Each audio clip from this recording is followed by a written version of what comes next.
hidup dasar adalah pertolongan pertama yang diberikan kepada orang yang mengalami penyakit atau trauma yang mengancam nyawa sampai perawatan medis dapat diberikan di fasilitas kesehatan. Tujuan utama dari BHD ini adalah suatu tindakan oksigenisasi darurat untuk mempertahankan ventilasi paru dan mendistribusikan darah oksigenisasi ke jaringan tubuh.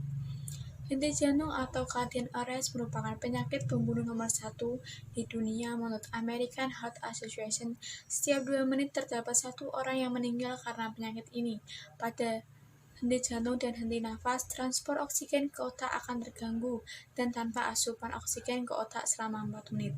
Sel-sel otak akan mulai mati. Kematian dapat terjadi dalam 7-10 menit. Bantuan hidup dasar pertama-tama dilakukan dengan 3A, yaitu amankan diri, amankan korban, dan amankan lingkungan.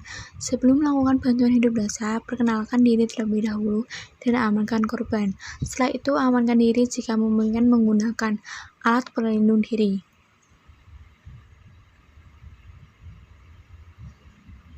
Setelah itu, periksa kesadaran korban dengan AFU dimulai dengan A. Alat inspeksi dan cek apakah korban sadar atau tidak. Jika tidak, maka V. Voice. Lihat apakah korban bereaksi terhadap rangsangan suara atau tidak. Jika tidak, maka U. Jika korban tidak merespon sama sekali, berarti korban tidak sadar atau unresponsive. Menepuk bahu korban dengan memanggil namanya. Kemudian, telepon sistem pelayanan gawat darurat terpadu dengan memperkenalkan diri, jelaskan biodata korban, situasi dan kejadian, posisi korban, dan tindakan penolong apa yang akan dilakukan. Tanyakan berapa lama ambulans sampai dan berikan nomor HP Anda agar dapat dihubungi.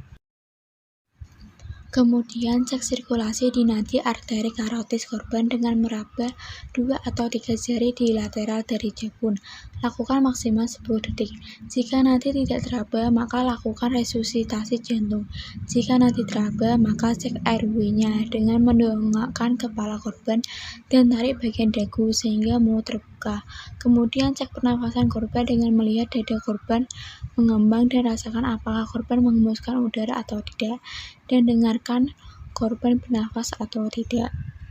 Melakukan resusitasi jantung paru dengan cara melakukan kompresi dada dengan kedua tangan dikunci satu sama lain. Posisi badan harus tegak, tangan lurus 90 derajat dengan tubuh korban dan tangan tidak menengkuk. Lakukan resusitasi dada 30 kompresi dengan kecepatan 100 kali dan 2 kali bantuan pernafasan.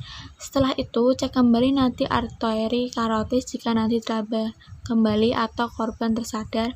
Posisikan korban dengan recovery position untuk mencegah konstruksi saluran nafas. Henti jantung mendadak dapat terjadi pada siapapun, baik memiliki riwayat penyakit jantung ataupun tidak. Meskipun orang yang memiliki penyakit jantung lebih rentan untuk mengalaminya. Oleh karena itu, untuk mencegah terjadi henti jantung mendadak, lakukanlah gaya hidup yang baik bagi kesehatan jantung seperti tidak merokok, menjaga berat badan ideal, menghindari konsumsi makanan tinggi lemak dan tinggi garam, berolahraga secara teratur, mengelola stres dengan baik, menghindari konsumsi minuman beralkohol, melakukan pemeriksaan kesehatan secara rutin.